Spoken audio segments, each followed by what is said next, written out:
into a sermon. Ya, saya melihat para pelajar tidak bisa atau belum memiliki kemampuan untuk melakukan apa yang sudah dipelajari di dalam satu khotbah. It's like the students have all the ingredients for the sermon, Jadi semua pelajar sudah punya semua bahan-bahan untuk khotbah, but they still don't know how to cook and mix all the ingredients to produce a delicious dish of sermon. tapi belum tahu bagaimana memasak bahan-bahan itu sehingga menjadi makanan atau khotbah yang sangat-sangat enak untuk bisa disajikan. When someone learns to cook, they need to be taught what ingredients to use. Ketika seseorang belajar masak, mereka dikasih tahu bahan-bahan apa saja yang dibutuhkan. They also need to know how to mix and cook the ingredients to create a delicious dish. Mereka juga harus tahu bagaimana caranya untuk mencampur dan memasak sehingga menjadi makanan yang enak. So this session is about how to take all the information that you have studied and turn it into a delicious dish of sermon. Jadi session ini adalah bagaimana untuk menggunakan semua bahan yang sudah kita pelajari dan mengubahnya menjadi khotbah yang nikmat. I find students learn much faster when someone shows them this step. Saya amati para pelajar belajar dengan cepat pada waktu mereka melihat bagaimana seseorang mempraktekannya atau menunjukkannya. I have created a very practical 12 steps method to prepare for a sermon. Saya sudah mempersiapkan langkah-langkah atau metode untuk mempersiapkan khotbah ekspositori itu. So let's go through these steps briefly. Mari kita pergi ke langkah-langkah itu secara singkat, cepat saja. Of course, in class, I would give more details, but for the sake of time, just briefly here. Ya, di dalam kelas biasanya saya memberikan banyak, tapi kali ini saya memberikan hanya dengan cepat saja. Okay, the first step is to prepare yourself. Yang pertama adalah siapkanlah diri Anda sendiri. And there are 3 things that you need to prepare. Ada 3 hal yang harus kita persiapkan. The first thing is prepare your spirit. Yang pertama adalah siapkanlah roh kita atau roh Anda. If there are any sins in your life, you need to confess it. Kalau ada dosa di dalam hidup kita, kita harus mengaku. Thank Jesus for dying for you and ask Jesus for power to overcome your sins. Mengucap syukur kepada Yesus Kristus yang sudah mati bagi kita dan minta kuasanya untuk menaklukkan atau menang atas dosa-dosa kita. Sins like sin of pride and lust can hinder our understanding and preaching of God's word. Jadi dosa-dosa seperti misalnya dosa kesombongan dan nafsu dapat menghalangi kita untuk memahami dan mengkhotbahkan firman Tuhan. To be a powerful instrument of God, we need to keep ourselves holy. Jadi untuk bisa mengkhotbahkan firman Tuhan dengan baik, maka kita harus mengizinkan atau menjaga hidup kita tetap kudus. We also need to prepare our spirit to work hard.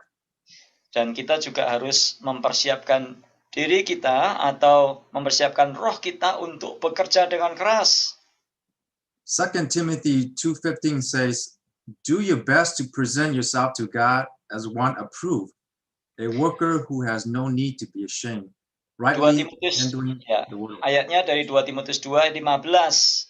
Lakukanlah yang saya terjemahkan langsung ya dari bahasa Inggris. Lakukanlah yang terbaik untuk mempersembahkan dirimu kepada Tuhan sebagai seseorang yang layak, sebagai seorang pekerja yang tidak malu dan bisa menyampaikan firman kebenaran itu. So you have to work hard, do your best to exegete God's word. Jadi kita harus melakukan yang terbaik untuk bisa mengeksegesa firman Tuhan itu dengan baik. You also need to prepare to do hard work to prepare a sermon. Ya, kita juga harus membiasakan diri untuk bekerja dengan keras untuk mempersiapkan khotbah kita. You also need to prepare your spirit to have the right expectation. Jadi kita juga harus mempersiapkan roh kita untuk mengharapkan sesuatu yang benar. Do not expect to be an excellent preacher right away. Jangan berharap atau punya ekspektasi untuk menjadi pengkhotbah yang baik langsung. It takes few years to be an excellent teacher and preacher. Membutuhkan banyak waktu, membutuhkan bertahun-tahun untuk bisa menjadi pengkhotbah yang baik. It's doable. Ya, dan itu sangat memungkinkan, bukan tidak mungkin. If God has called you to pastor and preach, He will equip you and strengthen you. Kalau Tuhan sudah memanggil Anda untuk menjadi pendeta, maka Tuhan akan memperlengkapi saudara untuk bisa mengkhotbahkan firman-Nya. I've seen very bad preachers who became very excellent teachers, preachers, after 2 years of hard work.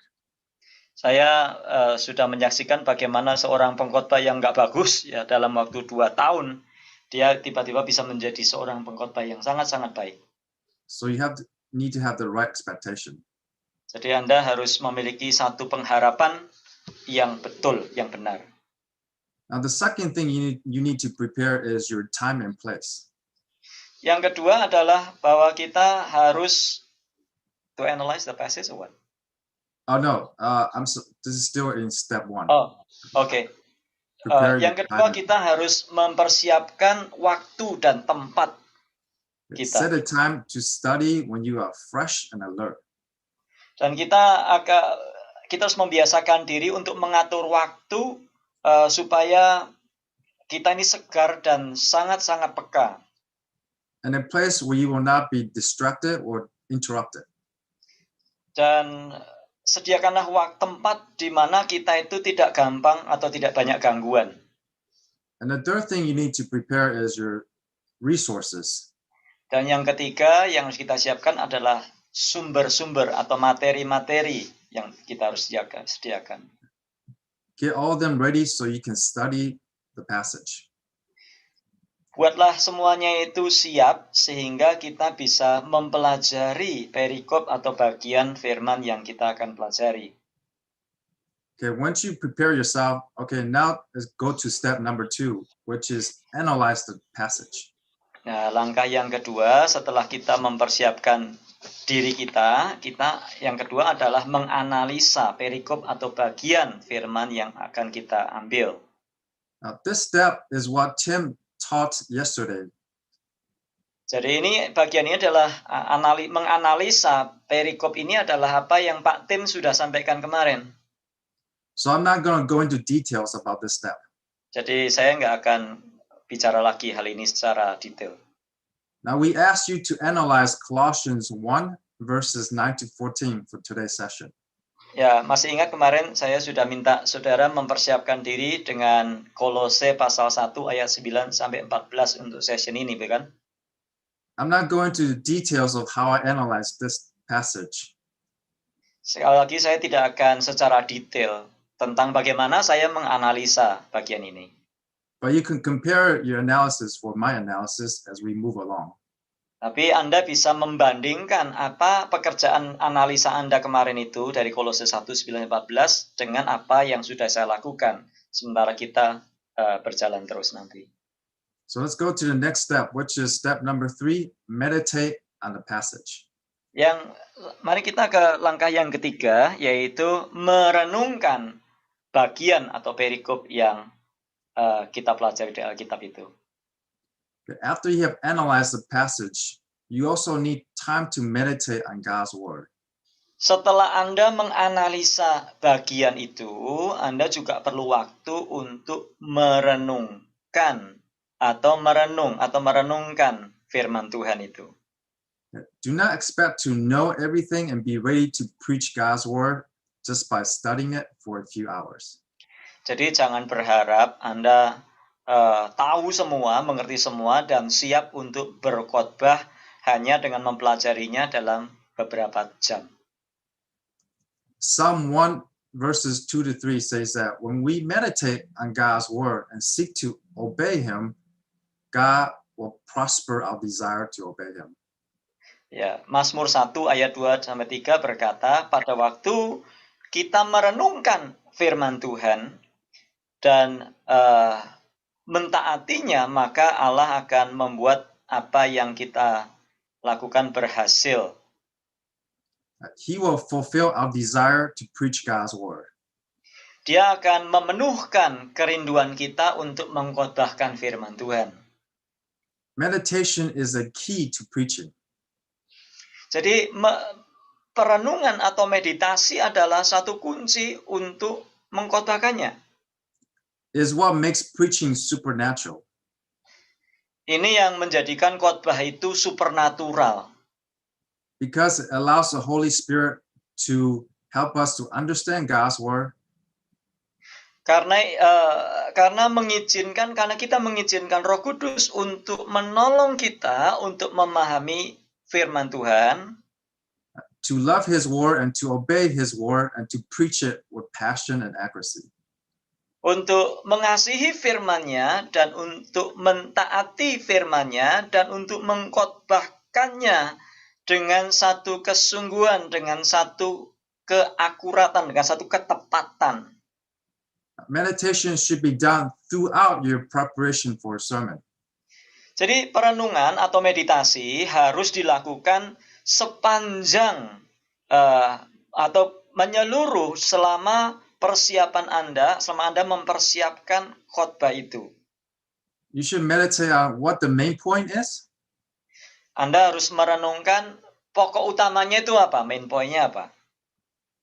What the outline is and how you should explain the passage. Garis besarnya seperti apa dan bagaimana kita harus menjelaskan bagian itu. Meditate on how you can illustrate the passage and how you can apply the passage.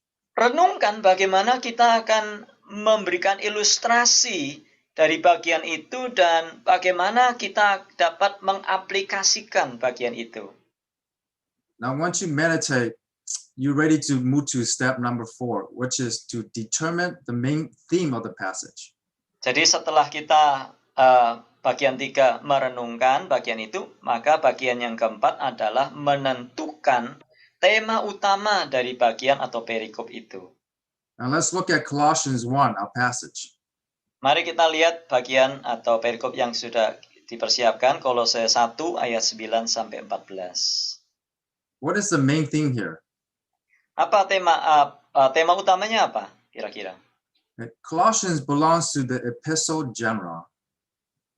Jadi Kolose itu termasuk di dalam jenis surat-surat.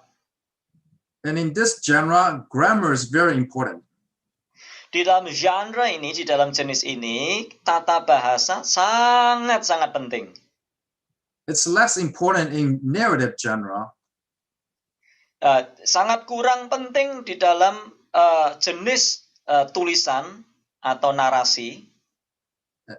If you know the Greek, it will help you a lot in epistle genre. Kalau Anda tahu bahasa Yunani akan sangat-sangat menolong di dalam jenis atau genre surat-surat seperti ini. So if you don't know Greek, you need to find resources that will help you to understand it and use other translations to help you. Jadi kalau saudara nggak tahu bahasa Yunani, Anda membutuhkan sumber-sumber yang bisa dipakai untuk membantu kita memahami arti dari perikop atau bagian yang kita akan sampaikan. There are some ways to determine the main theme of a passage in this genre. Jadi ada beberapa cara untuk menentukan tema utama dari satu perikop dari jenis surat-surat ini. Now let's just look at 2 ways. Coba kita akan melihat 2 caranya. Okay, one way is to look at repeated words or concepts. Yang pertama adalah dengan melihat kata-kata yang diulang-ulang atau konsep-konsep yang diulang. Another way is to look for a purpose statement. Cara yang lain adalah dengan melihat pernyataan tujuannya. The purpose statement is the main theme of a passage. Jadi pernyataan tujuan adalah tema utama dari satu bagian atau satu perikop. So you should look for phrases or words like, in order that, so that. Jadi Anda harus melihat frasa atau kata-kata seperti oleh karena itu atau karena itu. Now, for our passage, there's no repeated word or concept. Jadi pada waktu kita melihat bagian ini, kita tidak menemukan kata-kata atau konsep-konsep yang diulang. But there is a purpose statement. Tetapi ada statement, ada pernyataan, tujuan. And this purpose statement is in verse 10. Dan statement itu ada di dalam ayat yang ke-10. I'm sharing my screen here. Verse 10, in English it says, so as to walk in a manner worthy of God. Ya, jadi di dalam bahasa Inggris dikatakan untuk berjalan in a manner worthy. Ya, I'm just reading English then. In a manner worthy of the Lord, fully pleasing to Him. Hanya dikatakan untuk supaya kita layak di hadapan Tuhan dan menyenangkan, berkenan kepadanya. And the Bahasa translation TB accurately translates it to with the word sehingga, which means purpose. Tetapi di dalam bahasa Indonesia dikatakan dipakai kata sehingga. Di dalam bahasa Inggris cuma dipakai so as. Tapi dalam bahasa Indonesia dikatakan sehingga yang menyatakan tujuan sesungguhnya. See this? Sehingga, right? So it's the purpose statement. Lihat di situ sehingga yang menjadi pernyataan dari tujuannya. Now, in the Bahasa version TB, in verse 9, supaya here does not mean sehingga, it means bahwa. Ya, jadi di dalam terjemahan bahasa Indonesia ayat 9 supaya di situ memiliki makna atau konotasi bahwa bukan Ya. sehingga. Yeah. So verse 9 is not the purpose statement, it's an introduction to the content of Paul's prayer. Jadi ayat 9 bukan pernyataan dari tujuan tetapi hanyalah suatu introduksi atau pendahuluan dari statement Rasul Paulus. So because the purpose statement is in verse 10, I will put the main theme as this. Jadi karena purpose statement-nya terletak di dalam ayat 10, maka saya menuliskan tema utamanya seperti ini. Orang-orang Kristen harus hidup sedemikian rupa sehingga dia layak dan berkenan bagi Yeah, Tuhan. right. So Christians must live a life that is worthy and pleasing to Him. Ya, orang-orang Kristen harus hidup sedemikian rupa sehingga dia layak dan berkenan bagi Allah. Yeah. So once you get the main purpose statement, you can move on to the next step, which is step number 5, determining the outline of the passage. Jadi pada waktu kita sudah mendapatkan tema utama, maka kita bisa melanjutkan dengan bagian yang kelima, yaitu menentukan garis besar dari perikop atau bagian itu. The outline of the sermon unpacks the main theme. Jadi garis besar dari khotbah membuka atau bahasa Jawanya itu ngudari ya, apa itu ngudari itu mengudari tema utama. The outline should be determined by the passage, not by a fixed homiletical formula. Jadi garis besar dari khotbah harus ditentukan dari perikop itu sendiri, bukan dari rumus-rumus homiletikal yang kita pelajari. Now, in epistle genre, if you know Greek, it will help you to understand the outline of the passage.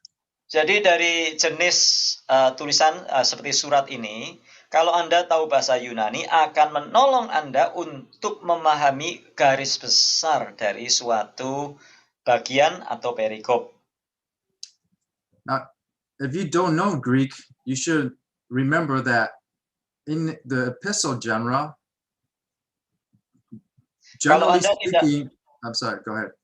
Ya, kalau Anda tidak mengerti bahasa Yunani, Anda harus ingat, di dalam jenis atau genre epistle atau surat-surat seperti ini, Generally speaking, when you find the purpose statement, the rest of the passage shows how to fulfill the purpose statement. ya, jadi secara umum pada waktu kita mengerti purpose statement atau mengerti tujuan atau pernyataan dari tujuan itu sendiri, kita bisa melanjutkan dengan bagaimana mencapai pernyataan tujuan itu sendiri. So all the verbs in Paul's prayer shows us how to live a life that is worthy and pleasing to God. Jadi dikatakan kata kerjanya adalah bagaimana kita hidup layak dan berkenan di hadapan Tuhan. There are 4 verbs that show us how to fulfill the main theme.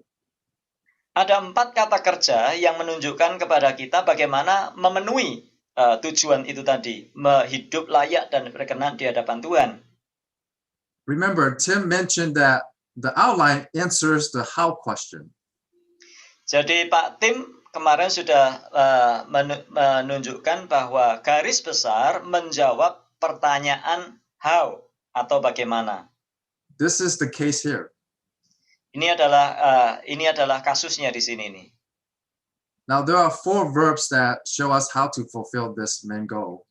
Jadi sekali lagi ada 4 kata kerja yang menunjukkan bagaimana memenuhi, bagaimana mencapai tujuan itu tadi. Right. The first is to be filled with the knowledge of God. Jadi yang pertama adalah dipenuhi dengan pengetahuan atau pengenalan akan Allah. This is in verse 9 and 10. Ini ada di dalam ayat yang ke-9 dan ayat 10. And then the second verb is to produce good fruit, right? Produce fruit in every good work.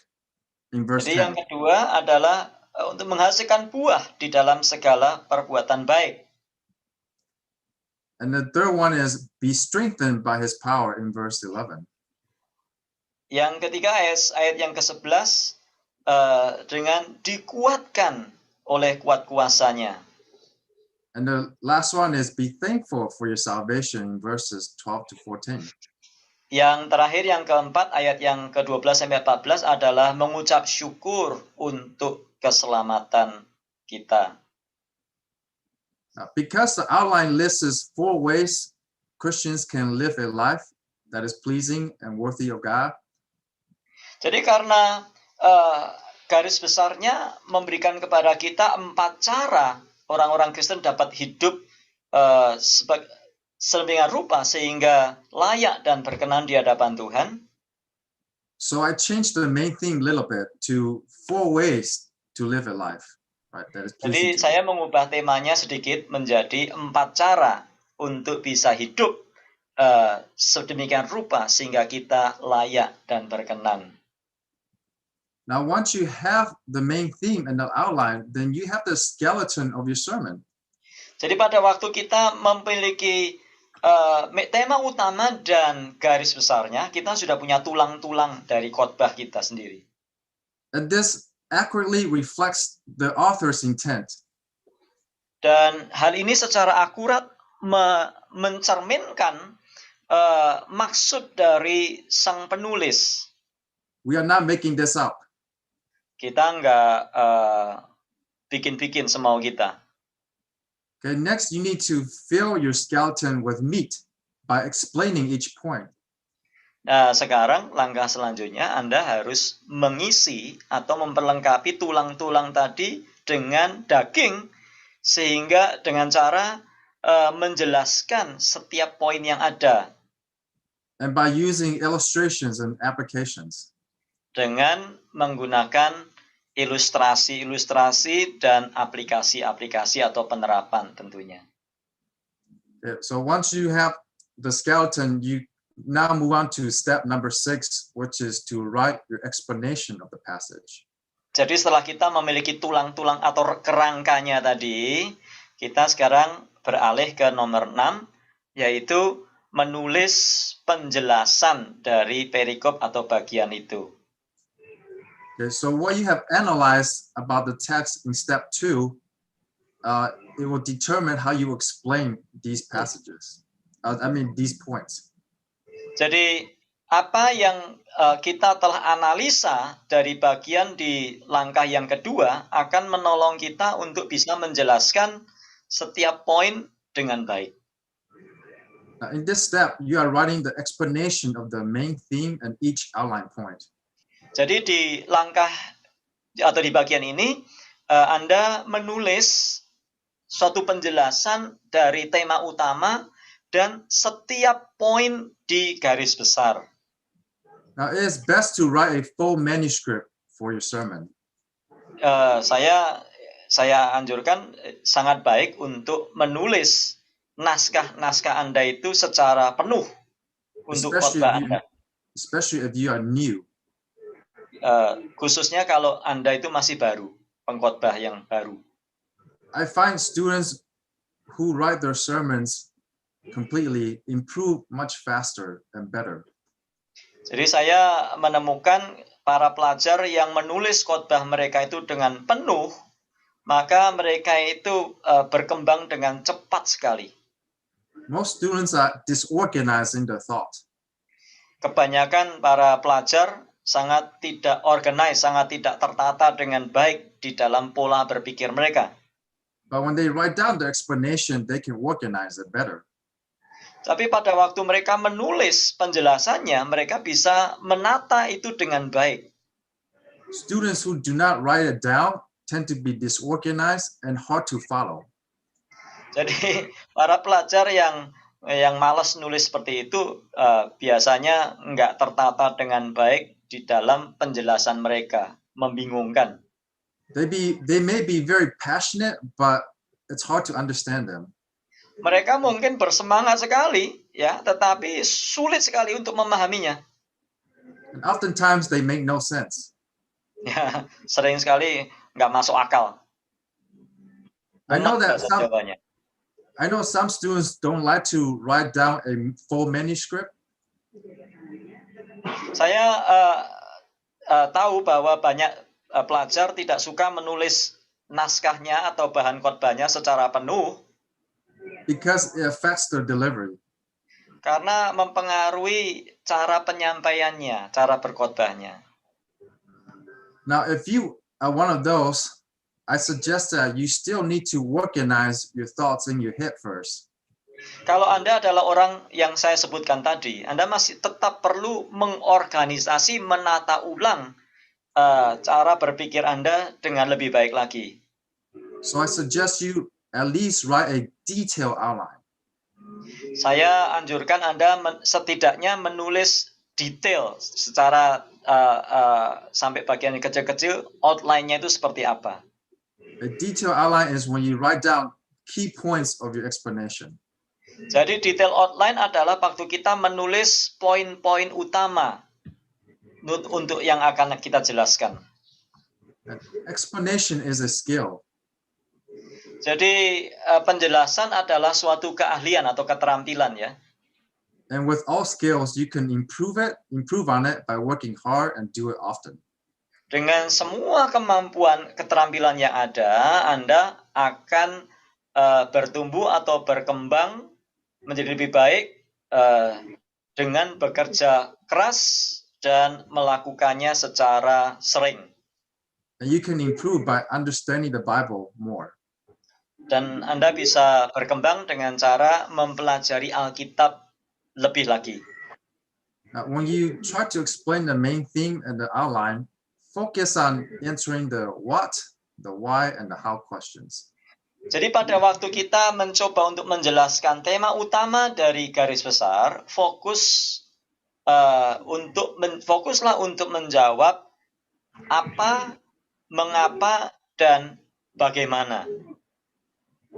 You must explain key verbs and nouns that are misunderstood, mistranslated, or misapplied. Jadi Anda harus menjelaskan kata-kata kerja yang menjadi kunci dan kata-kata benda yang disalah mengerti, ditafsirkan dengan kurang tepat, dan diaplikasikan dengan kurang pas. It's best that you look at another reliable translation to help you to understand key verbs and nouns. Jadi sangat baik kalau kita melihat kepada terjemahan yang lain yang kita dapat andalkan untuk menolong kita memahami suatu kata kerja atau kata benda. Okay, start this step by writing the literary context of the passage. Jadi mulailah dengan menulis konteks tulisan atau konteks sastra dari bagian itu. Okay.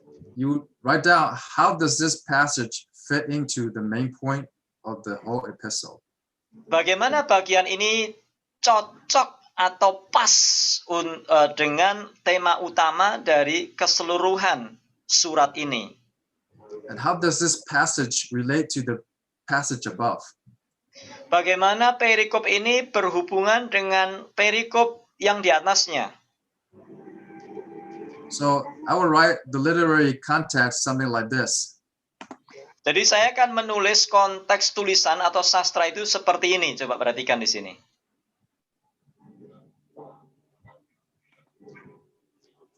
Okay. So, sorry. Okay, so I will write. Let me see here. I will write.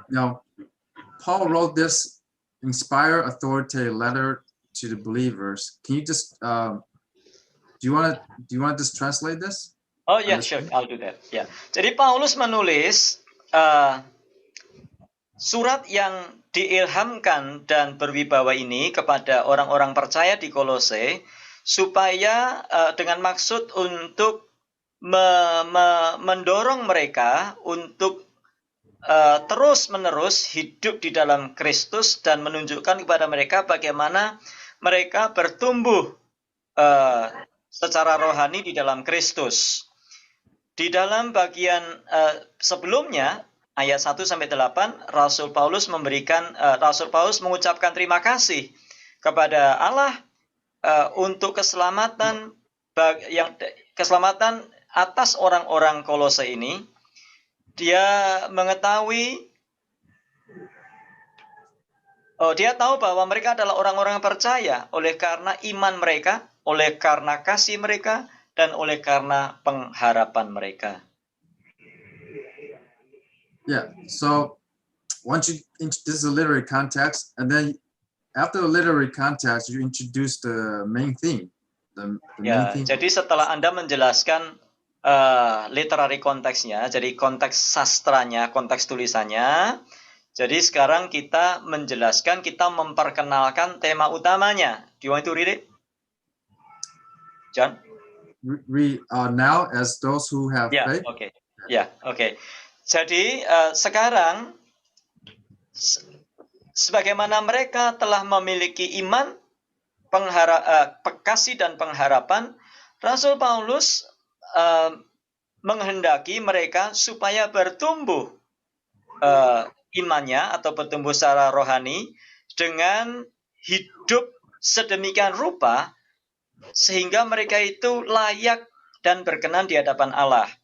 Dan ini adalah tema utama dari bagian ini karena ayat 10 berkata bahwa tujuan dari bagian ini adalah supaya mereka dapat hidup sedemikian rupa sehingga mereka layak dan berkenan di hadapan Allah.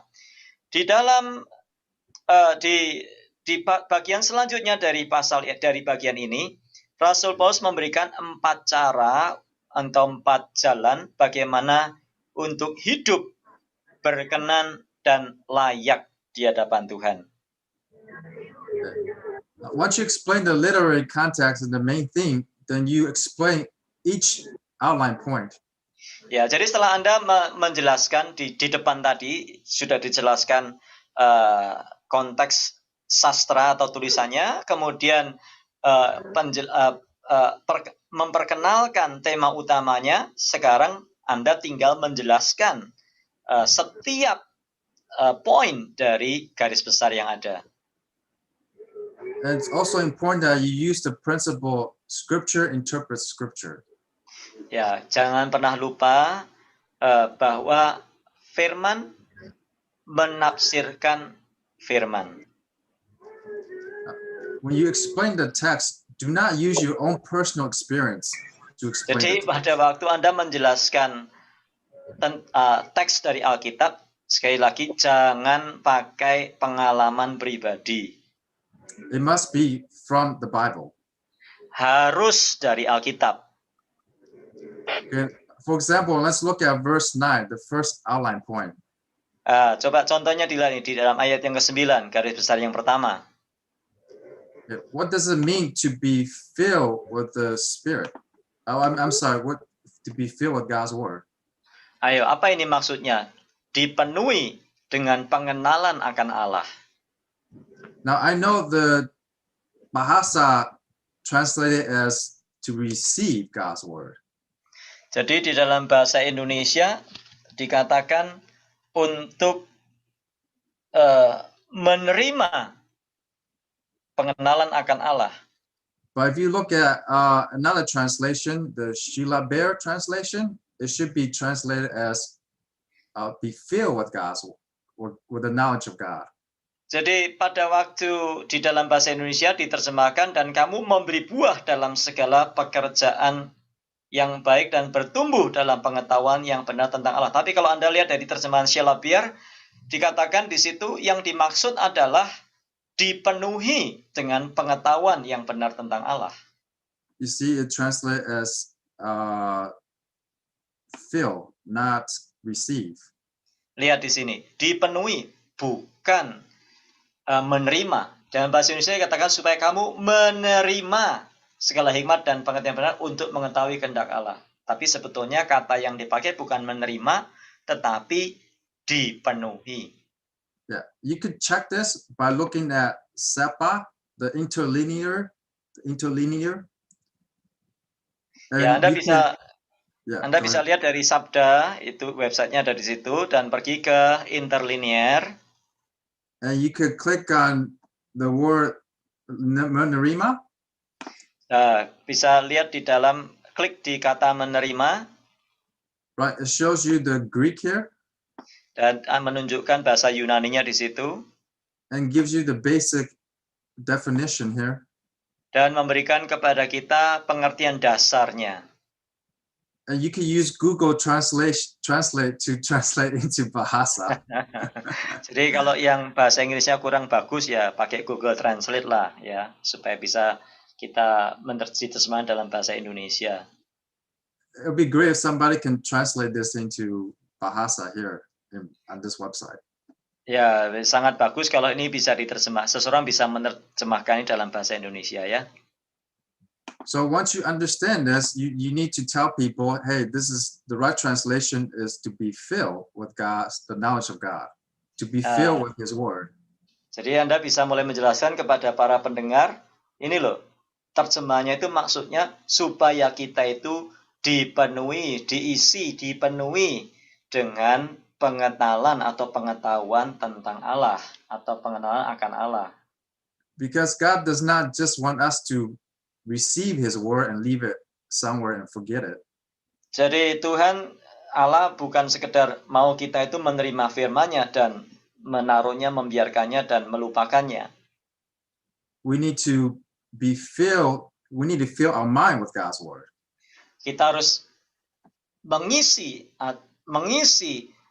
hati pikiran kita dengan firman Tuhan. This is important because it relates to being filled with the Spirit. Ini sangat penting karena berhubungan dengan dipenuhi oleh Roh. If we want to be Spirit-filled, we must be also Word-filled. Kalau kita mau dipenuhi oleh Roh, maka kita harus dipenuhi oleh firman. Because in Ephesians 5:18, it says to be filled with the Holy Spirit. Karena Efesus 5:18 dikatakan, hendaklah kamu penuh dengan Roh. And then it lists the results of being filled with the Spirit. Dan ini adalah hasil dari dipenuhi oleh Roh. Now we know what that means by looking at Colossians 3:16. Jadi kita bisa mengerti hal itu dengan melihat Kolose 3:16.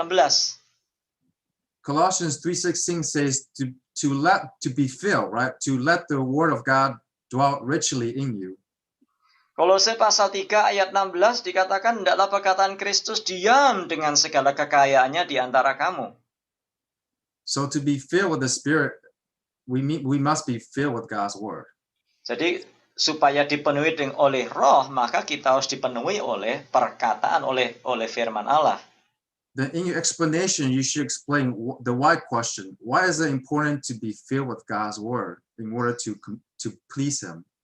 Jadi dalam penjelasan harus menjelaskan apa sih pentingnya dipenuhi dengan firman. And you could also answer the how question by looking at Psalm 11. Jadi Anda juga bisa melihat menjawab pertanyaan bagaimana dengan melihat dari Mazmur pasal yang ke-1. Psalm 1 teaches us how to be filled with God's word. Jadi Mazmur 1 mengajarkan kita bagaimana caranya dipenuhi oleh firman Allah.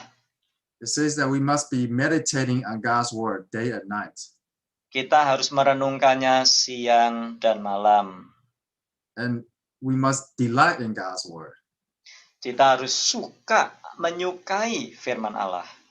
So this is just an example of how I would explain it. And then once you explain point number 2, when you write it, then you could go to point number, when you first, after you write down point number 1, then you could explain, outline point number 2. Jadi setelah Anda menjelaskan outline nomor 1, Anda bisa lanjut kepada poin outline nomor 2. Right? Again, the best translation is to produce fruit. I know Bahasa translate as to give fruit. Jadi terjemahan yang akurat berkata menghasilkan buah. Bukan di dalam terjemahan bahasa Indonesia dikatakan memberi buah, tapi sebetulnya menghasilkan buah. So what does it mean to produce good fruit?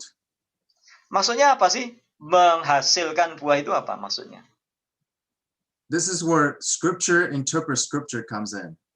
Ini yang saya katakan tadi, firman menafsirkan firman. Right? In Galatians 5:22 it tells us we need to produce the fruit of character. Jadi Galatia 5:22 menunjukkan kepada kita bahwa kita perlu menghasilkan buah-buah karakter. And then in Matthew 12:35 it tells us to produce the good fruit of speech. Jadi Matius 12 ayat 35 juga menjelaskan kepada kita pentingnya menghasilkan buah perkataan. And then in Philippians 4:17 is talking about the fruit of serving each other and advancing the gospel. Ya, kemudian juga dikatakan Filipi pasal 4 ayat 17 buahnya adalah melayani seorang dengan yang lainnya dan membawa kepada kemajuan Injil. See, when we explain what the text means, we don't insert our own personal experience. Ya, jadi pada waktu kita menjelaskan apa maksud teks itu, kita nggak masukkan apa yang kita mau masukkan di situ, semau-maunya kita. And then you could explain why we must produce fruit in order to please God. Jadi kita menjelaskan mengapa kita harus menghasilkan buah untuk memuliakan Allah. You could explain in more detail how to do this. This would be more application. Ya, kita bisa menjelaskannya secara lebih detail lagi dan ini lebih kepada aplikasi. So once you explain outline point number 2, you go to number 3. Jadi setelah selesai menjelaskan outline garis besar nomor 2, Anda bisa lanjut dengan garis besar nomor 3. Okay, this means to pray. We need to pray. Ya, ini maksudnya adalah bahwa kita harus berdoa. And then we go to point number 4, right? Be thankful. Dan kemudian kita melangkah kepada poin nomor 4. Okay, this is very important. This talks about our motivation to please God. Ya, ini berbicara tentang motivasi kita untuk memuliakan, untuk berkenan di hadapan Tuhan. We seek to please God not so that we can earn our salvation, but because we are thankful for our salvation. Jadi kita berkenan di hadapan Tuhan bukan supaya kita mendapatkan keselamatan, tetapi karena kita mengucap syukur sudah diselamatkan. If we try to earn our salvation, it displeases God. It's legalistic. Ya, pada waktu kita mencoba untuk memperoleh keselamatan dengan cara itu, maka itu adalah sesuatu yang tidak berkenan di hadapan Tuhan. Ini ada sesuatu yang legalistik. So we must have the right motivation to please God. Jadi kita harus punya motivasi yang benar untuk berkenan di hadapan Tuhan. So when we seek to produce fruit, to be filled with God's word and to be strengthened by God's power, it must be from the attitude of thankfulness. Jadi semua itu akan muncul dari sikap mengucap syukur atas keselamatan yang Tuhan sudah beri. Okay, so once you explain all the points, then you can move to the next step, which is step number 7. Jadi kalau kita sudah selesai semua, kita bisa melangkah ke poin yang berikutnya, yaitu poin nomor 7. Write down your illustrations. The illustration is powerful. Jesus often used illustrations to help people to understand his teachings. Jadi poin nomor 7 adalah tulislah ilustrasi. Jadi ilustrasi ini sangat powerful, sangat kuat karena Yesus juga seringkali menggunakan ilustrasi untuk menolong orang-orang memahami atau mengerti pengajaran-pengajarannya. You don't need to illustrate every point. Jadi saudara tidak harus memberikan ilustrasi untuk setiap poin yang ada. But you should illustrate points that are difficult for people to understand and accept. Jadi Anda harus memberikan ilustrasi untuk poin-poin di mana orang sulit mengerti dan sulit menerima. So for example, if people find it difficult to understand why they must live a life that pleases God, even though they are saved by grace. Jadi contohnya, kalau orang menemukan kesulitan memahami atau mengerti mengapa mereka harus hidup layak dan berkenan di hadapan Allah, sedangkan mereka diselamatkan oleh anugerah. Then give an illustration. Maka disitulah kita memberi ilustrasi.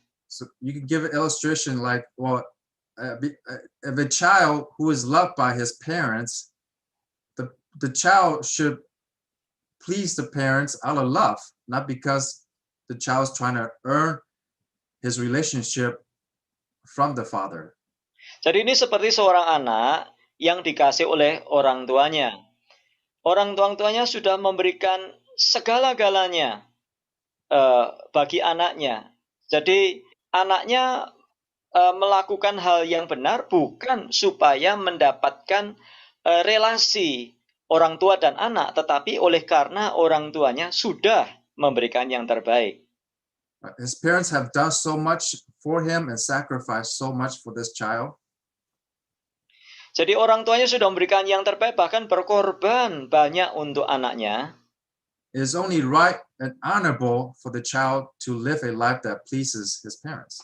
Jadi anak itu layak dan pantas untuk hidup sedemikian rupa sehingga hidupnya berkenan di hadapan orang tuanya. If the child does not please the parents, then it's shameful for the child. Ya, kalau anaknya nggak berkenan kepada orang tuanya, ya anaknya kurang ajar itu ya. It's the same thing with us and God. Ya, sama dengan hubungan kita dengan Tuhan ya, dengan Allah. God loves us more than we can ever imagine. And so the right thing to do is to please him. Tuhan begitu mengasihi kita lebih dari yang kita bayangkan. Jadi adalah hal yang wajar, adalah hal yang seharusnya di mana kita ini hidup berkenan di hadapannya. But to honor him, not try to earn our salvation. Bukan, ini adalah untuk menghargai dia, bukan untuk mendapatkan keselamatan. Now, once you write down your illustrations, then you can move write down your next step, which is to write down your applications.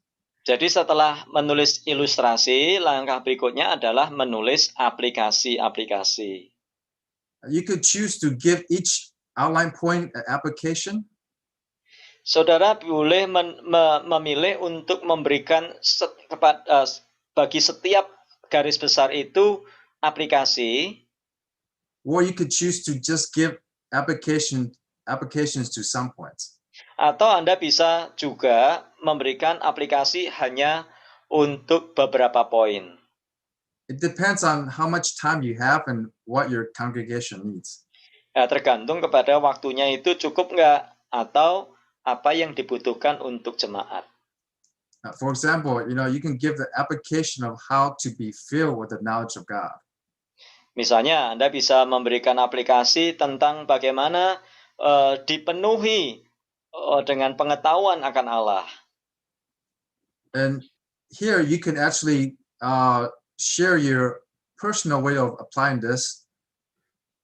Jadi Anda bisa di sini bisa membagikan hal pribadi di dalam yang berhubungan dengan hal itu. Right, you could say every morning, because someone says we should meditate day and night. Karena Mazmur 1 berkata kita harus merenungkannya siang dan malam.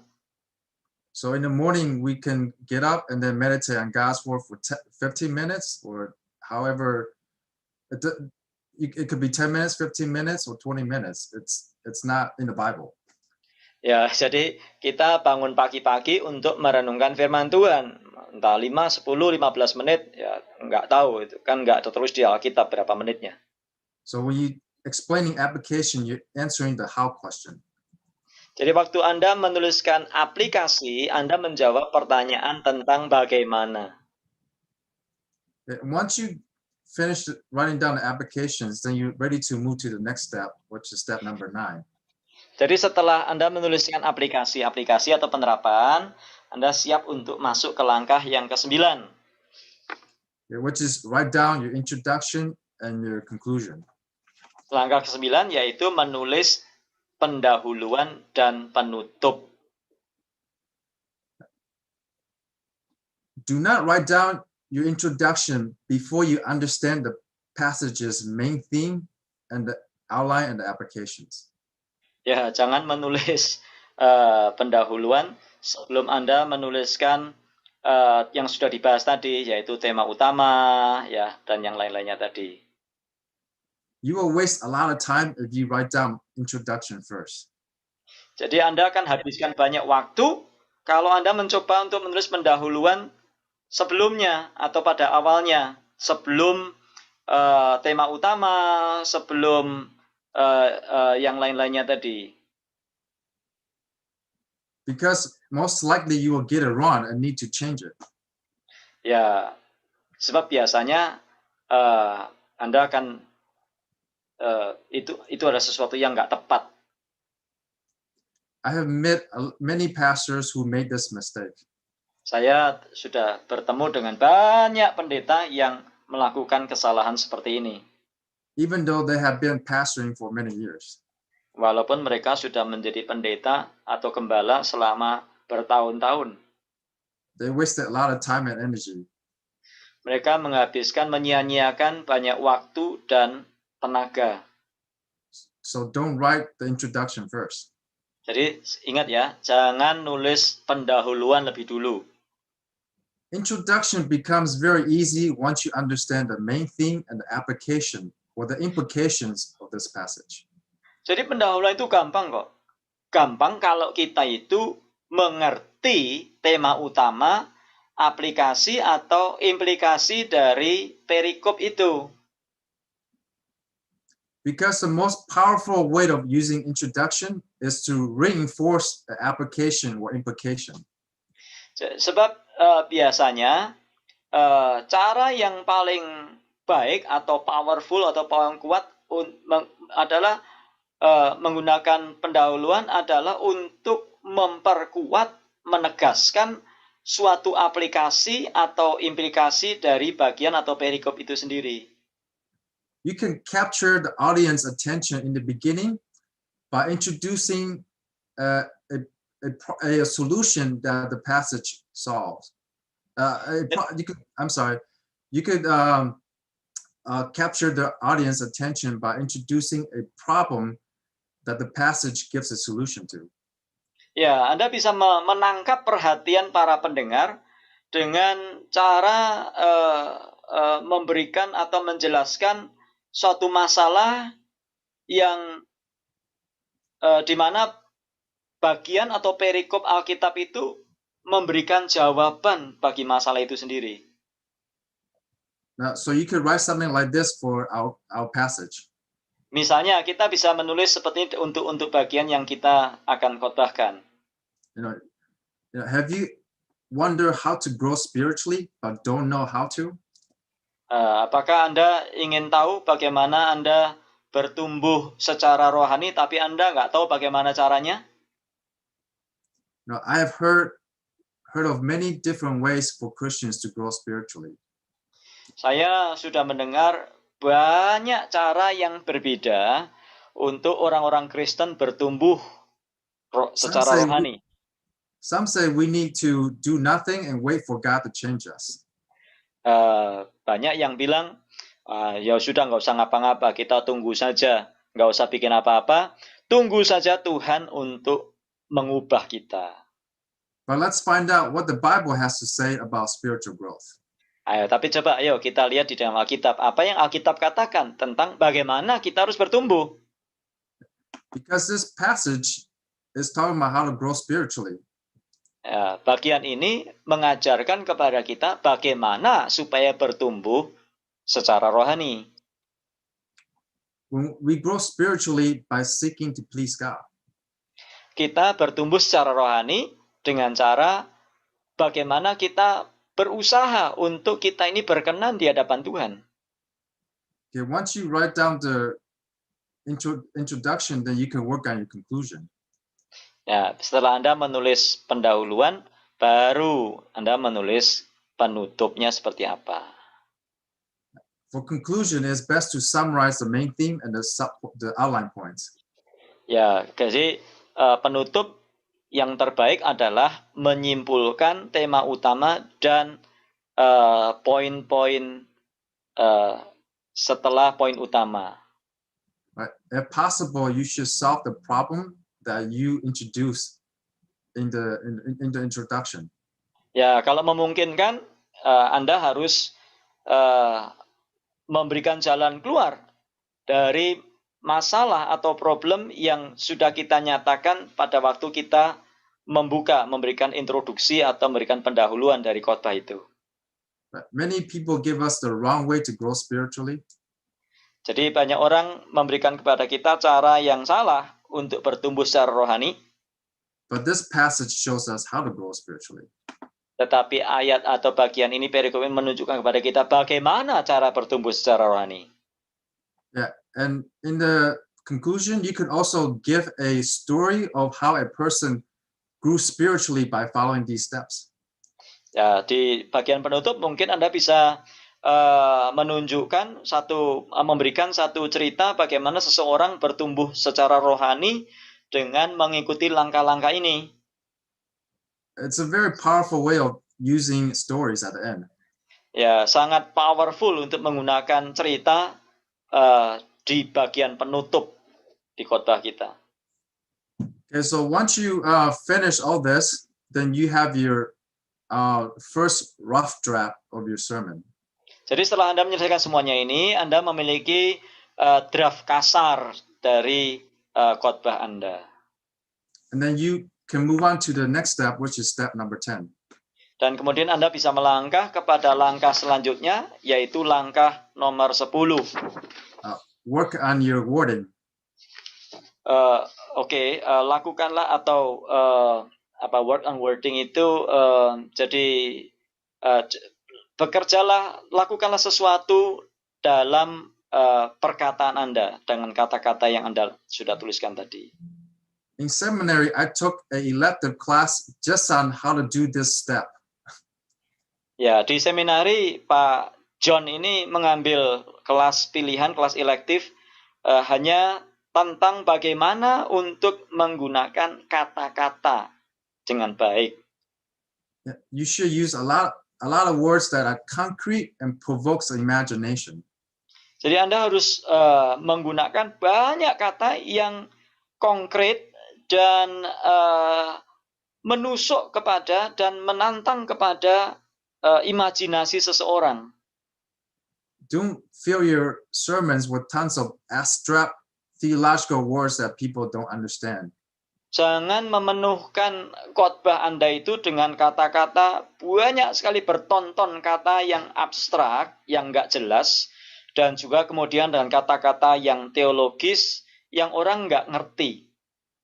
Some of the greatest preachers, like Spurgeon, are excellent at using word pictures, concrete words, to Jadi keep their listeners engaged. beberapa pengkhotbah hebat seperti Charles Haddon Spurgeon menggunakan sangat-sangat piawai di dalam menggunakan kata-kata yang konkret, yang mudah digambarkan supaya para pendengarnya itu ikut atau terhisap ke dalamnya atau ada di dalamnya atau bisa memahami, nangkep maksudnya. Good words help people to remember the message. Kata-kata yang baik, kata-kata yang tepat menolong orang untuk mengingat pesan. So instead of using abstract words that people don't use most of the time, like God is sovereign, we can say God manage His world. Ya, jadi daripada kita menggunakan kata God is sovereign, Allah itu berdaulat, kita lebih baik menggunakan kata Tuhan mengatur segala sesuatu di dunia ini. Okay, so once you polish your sermon, then you could go on to step number 11. Setelah Anda itu mempolish, melapisi khotbah Anda, maka Anda bisa melangkah ke langkah yang ke-11. Which is to work on your oral delivery. Ya, bekerjalah di dalam penyampaian secara lisan. Now, oral communication is different from written communication. Jadi komunikasi lisan itu sangat berbeda dengan komunikasi tertulis. Now, as you practice preaching orally, you may have to change your words. Jadi sebagaimana Anda ini melatih berkhotbah secara lisan, mungkin Anda harus mengganti kata-kata Anda. Some sentences may sound really good in your head, but when you say it out loud, it doesn't sound good. Jadi beberapa kalimat mungkin kelihatannya bagus pada waktu kita di kepala kita mungkin bagus, tapi mungkin nggak kelihatan nggak gitu bagus pada waktu kita mengucapkannya dengan keras. Practicing oral delivery also help you to internalize or to remember your sermon, so it helps you to deliver better on Sunday. Jadi mempraktekkan, melatih, menyampaikan secara lisan akan menolong kita untuk mengingat khotbah Anda dan menolong kita untuk menyampaikannya dengan lebih baik pada hari Minggu. Okay, then you can go on to the last step, which is step number 12. Ya, kemudian langkah yang terakhir adalah langkah nomor 12. Evaluate your sermon right after you preach it on Sunday. Ya, setelah Anda berkhotbah hari Minggu, coba dievaluasi khotbah Anda itu kayak apa. Now, in our classes, we have students preach and we will critique them. Di kelas-kelas kita ada para siswa berkhotbah dan kemudian kita akan memberikan kritik kepada mereka. This step is important. Ya, bagian ini atau langkah ini sangat penting ya. This is where coaching happens. Ya, inilah yang namanya latihan atau berlatih. Itu sangat perlu. Preaching is a skill like playing basketball. Jadi khotbah itu ada satu keterampilan seperti orang main basket. To learn to play basketball, you cannot just listen to lectures. Jadi untuk bisa main basket dengan baik, Anda itu nggak bisa hanya sekedar mendengarkan pelajaran-pelajaran tentang basket. You also need a coach to tell you what you are doing wrong and how you can improve. Anda membutuhkan seorang pelatih untuk memberitahu apa yang salah dan bagaimana supaya kita bisa lebih baik. The same is with preaching. Hal yang sama dengan khotbah tentunya. To learn preaching, you cannot just listen to lectures. Jadi untuk bisa berkhotbah dengan baik, kita tentunya tidak hanya sekedar mendengar pelajaran tentang khotbah. And you need a coach to tell you what to do. Saudara membutuhkan seorang pelatih untuk memberitahu apa yang harus dilakukan. So this is my brief explanation of how you can take all the ingredients that you have and turn it into a sermon. Ya, ini adalah penjelasan singkat saya tentang bagaimana Anda mengolah bahan-bahan yang Anda miliki itu dan menjadikannya menjadi satu khotbah yang baik. Okay, we can move to questions and answer time. Ya, sekarang waktunya untuk bertanya, tanya jawab. Baik, terima kasih Pak John dan juga Pak Jonas untuk pemaparannya dan untuk terjemahan. Suaranya kecil sekali Pak David.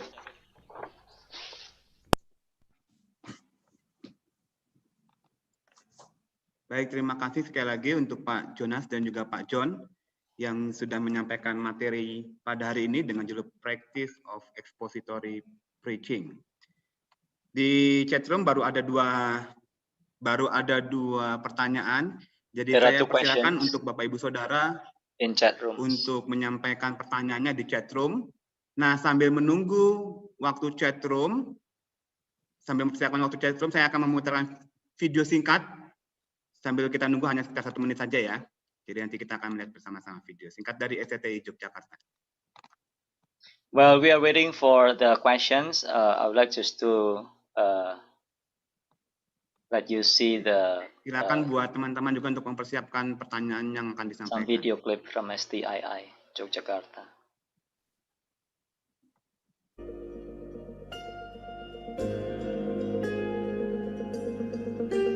Profil dari lulusan STTII ada 3, yaitu pengkhotbah, pengajar, dan penginjil. Program studi yang ada di STTII Yogyakarta yaitu program studi sarjana teologi yang dapat ditempuh dalam 8 semester. Program studi yang kedua yaitu program studi magister teologi yang ditempuh dalam 4 semester.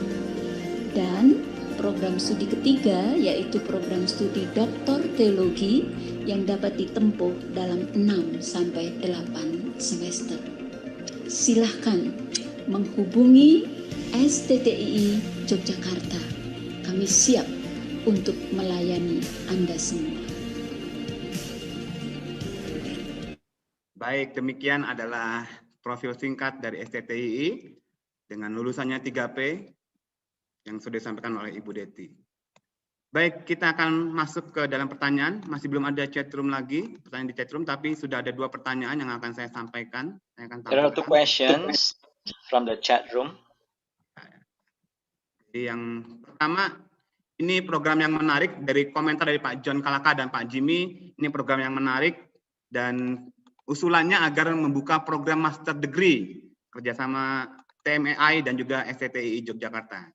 Ya, nanti ini bisa there are suggestions to launch a master degree from STII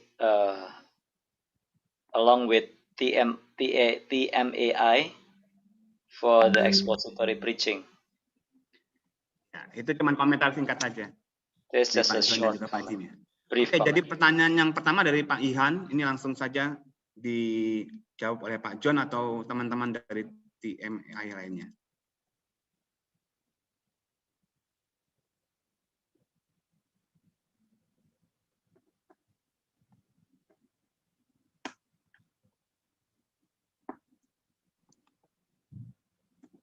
Terlihat tulisannya ya? Ini nggak ada hubungannya sama pelajaran kita, Pak, ini, Pak. Mungkin ini karena ini konteks yang biasa terjadi di beberapa gereja, yang mungkin bisa disampaikan juga, penjelasan mungkin, Pak. John, Tim, and Sean, I've mentioned to them that it's not related to this session, the seminar, but according to David, well, it's okay as long as because sometimes it's also happen. It becomes a question often from the church everywhere, from people. Could we answer questions that's related to preaching first, and then if we have time, then we can answer these questions. That's just purely Bible questions, hermeneutics questions. Ada pertanyaan dari Eudolia Suryana, bisa dilihat di chatroom. Saya belum buka lagi, bentar saya copy dulu ya.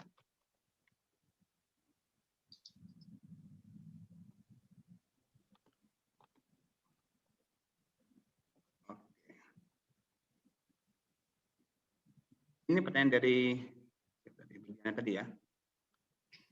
There's a question from Eudia, Tim, John. Yeah. With expository preaching method, would it be possible to see a passage from a different point of view? For example, from the passage we just discussed in Colossians 1, can we preach multiple topics besides the topics we just touched? The answer is yes. We looked at Colossians 1 verses 9 to 14, right? So the main point is to live a life that pleases God, and then you have 4 sub points, outline points. Go ahead, you can translate that. Yeah, let me begin with translating the question first, because dengan metode khotbah ekspositori, apakah memungkinkan untuk melihat bagian itu dari beberapa dari cara pandang yang berbeda? Contohnya, ini pertanyaan dari Eudia ya. Dari bagian yang kita sudah diskusikan di Kolose pasal 1, apakah kita bisa berkhotbah dengan topik yang beragam di samping dari topik yang sudah dijelaskan tadi? Jawabannya Pak John, ya bisa. Jadi Pak John tadi sudah menjelaskan tentang tema utamanya apa, kemudian memberikan ada 4 garis besar. And then John. So in your sermon, you could pick to just, if you have time and you're very good, you could just focus on just the main thing. Like, what does it mean to live a life to please God and worthy of Him? Ya, kalau waktunya memang memungkinkan, Anda mungkin bisa hanya fokus kepada tema utama. Artinya apa itu? Hidup layak dan berkenan kepada Tuhan. Or you could just preach one sermon, just focus on just one point of the outline. Atau bisa juga Anda hanya fokus kepada salah satu dari 4 bagian yang sudah disampaikan tadi. Misalnya garis besar nomor 1, Anda hanya fokus khotbah di bagian itu. But if you do that, you still need to give your people the context. Okay, there's only one meaning, but you're focusing on one point. Jadi walaupun demikian, Anda harus tetap menjelaskan konteksnya. Sebagaimana yang sudah dijelaskan, hanya satu arti. I hope that's help that explains your question. Ya, saya harap ini menjawab pertanyaan Anda tadi. Baik, ada pertanyaan lagi dari Ayu. Di sini ada 3 pertanyaan, tapi yang pertanyaan pertama, pertanyaan kedua itu berhubungan. Ini tentang penggunaan ilustrasi.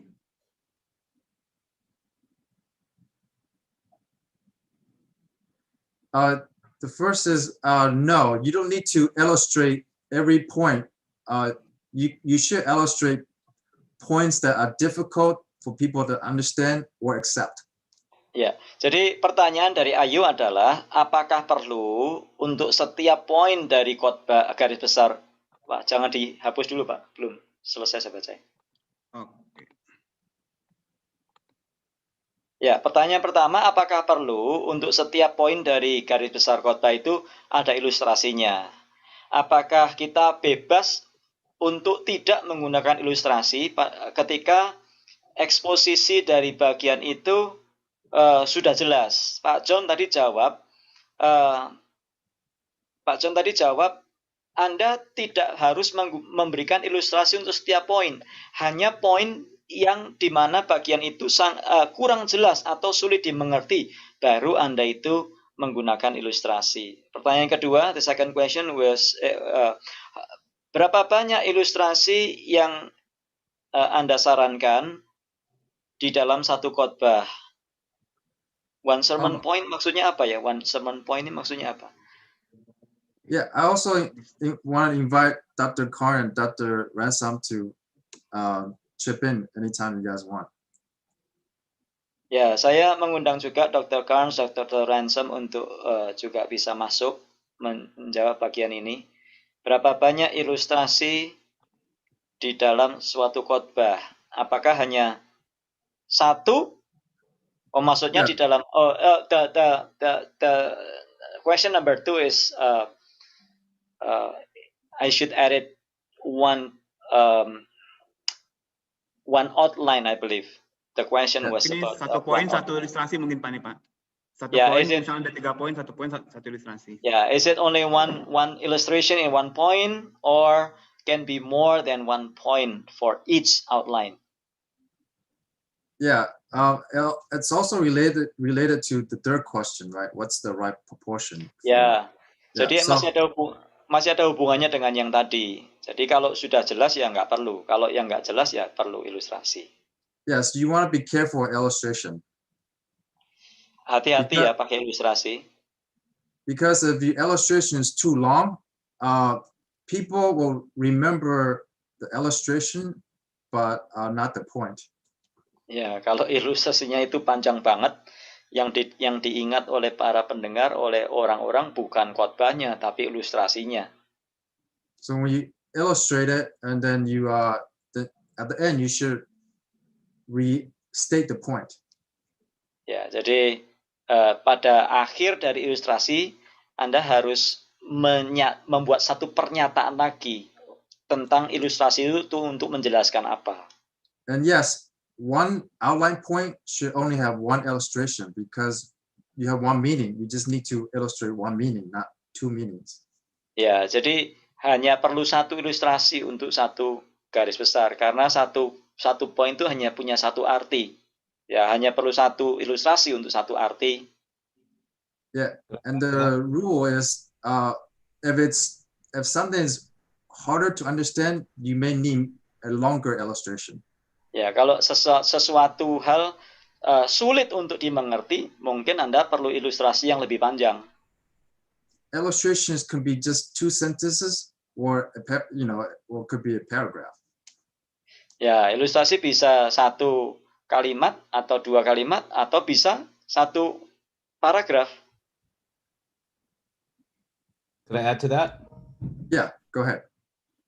I would just say, so of course, illustrations, I use them either to make something clear. Jadi Pak Dr. Ransom menjelaskan, jadi ilustrasi itu untuk membuat sesuatu itu jelas. Or to really emphasize something. I really want them to remember it, so I'll give an illustration to emphasize how important it is. Atau saya ingin membuat orang itu mengingat sehingga saya memberi penekanan dengan cara memberi ilustrasi itu tadi. But if the text is already clear, I don't want to use up the time to illustrate something that's already clear. I want to move on to the next portion of scripture. Jadi tapi kalau teksnya sudah jelas, ya ngapain pakai ilustrasi kan? Ya saya menggunakan waktu untuk menjelaskan bagian selanjutnya.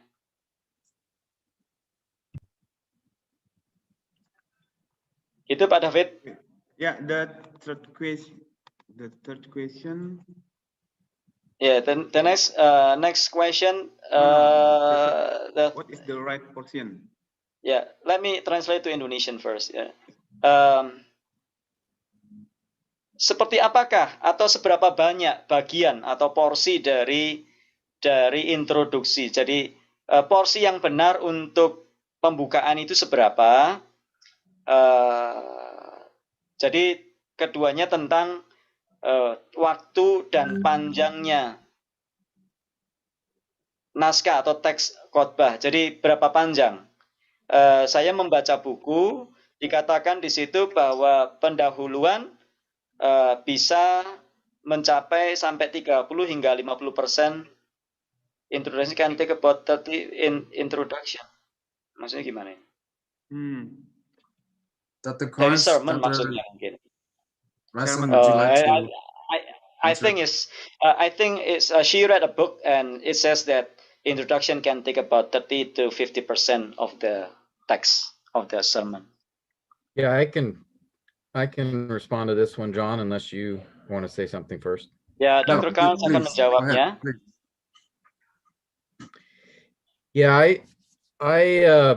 I think a general rule should be to have the introduction as small as possible. Aturan utamanya berkata bahwa introduksi atau pendahuluan itu nggak usah panjang-panjang. Because I want to spend the most time in the text. Karena saya akan menggunakan waktu sebanyak-banyaknya untuk teks itu sendiri. The introduction should first get the attention of your hearers. Jadi pendahuluan itu untuk menarik perhatian dari para pendengar. And second, it should surface a need, something that the congregation recognizes as a need in their life or an issue in their life. Ya, jadi yang kedua adalah untuk melayani kebutuhan apa yang atau isu yang sedang menjadi kebutuhan dari jemaat di dalam hidup mereka. And then third, to transition towards the passage you are going to preach. Yang ketiga adalah transisi kepada bagian atau perikop yang kita akan khotbahkan. Now, sometimes when you surface the need, it may be a significant issue or a difficult issue. Ya, kadang-kadang untuk melayani kebutuhan mereka, kadang-kadang ada hal-hal yang sulit. And in that case, it may require you to spend more time in the introduction. Nah, itu sebabnya disitulah Anda membutuhkan banyak waktu untuk pendahuluan. And there is no rule. A short introduction is not more biblical than a long introduction. Ya, tidak ada aturannya bahwa pendahuluan pendek itu lebih alkitabiah daripada pendahuluan yang panjang, nggak ada ya. But generally for me, I like to have a short introduction to get the attention and move towards the passage. Ya, jadi bagi saya lebih suka introduksi pendahuluannya itu pendek supaya saya bisa segera menuju ke teksnya. For me, an introduction may be 3 to 5 minutes for a Ya, buat 1 hour sermon. Buat saya kalau khotbah 1 jam, pendahuluannya 3 sampai 5 menit cukup lah. And maybe every 10th or 12th sermon, my introduction may be longer, 10 or 15 minutes, but that's very rare for me, less than 10%. Ya, jadi sangat jarang bagi saya untuk pendahuluan itu panjang sekali. Biasanya kurang dari 10% dari khotbah-khotbah saya itu di mana pendahuluannya panjang sekali. I agree with that, and I would just say it this way: Saya setuju dengan itu dan saya ingin mengatakan seperti ini. the appetizer should not be bigger than the main dish. Ya.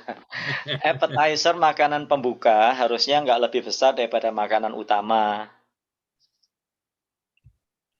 Jadi kalau di Indonesia itu lumpia nggak boleh lebih besar daripada lontong opornya, gitu kira-kira gitu. Ya, pertanyaan selanjutnya Pak dari Den Milka. Pertanyaan berikutnya dari Pak Den Mika, Mika Sulistiono, saya percaya ini. Apakah opini Anda tentang perbedaan antara garis besar? Perbedaan garis besar dari bagian yang sama. Apakah itu semuanya oke? Kadang-kadang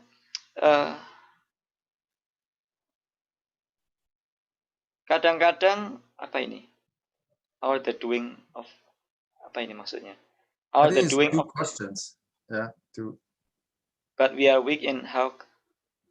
Kadang-kadang kita ini sudah eksposisinya bagus, tetapi kita lemah sekali di dalam mengkomunikasikannya secara efektif dan komunikatif.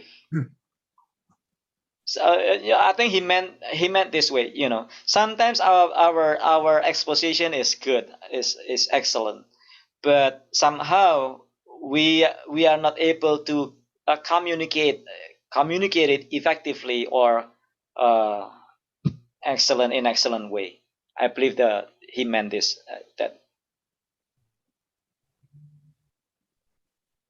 Okay. Sean, Tim, please. I would say the exegesis is fixed, but the exposition is not. The exegesis, you're looking at the historical context, the background of the passage, the grammar, and that yields what the author is intending. The way you explain that, that's where you get more into an art. That's where it's more of your style. And that's where you can choose different synonyms on the way you outline it. You can have several subpoints, or you can combine subpoints into a large one. I'm sorry, I'm not giving you time to interpret. Yes, okay. Jadi maksudnya Dr. Ransom berkata, eksegesa itu sudah pasti, ya, nggak bisa diutak-atik, karena di situ Anda belajar latar belakang, konteks, kemudian hal-hal yang lain. Tetapi pada waktu Anda sampai kepada eksposisinya, Anda mungkin bisa lebih lugas di dalamnya. Maksudnya kira-kira begitu.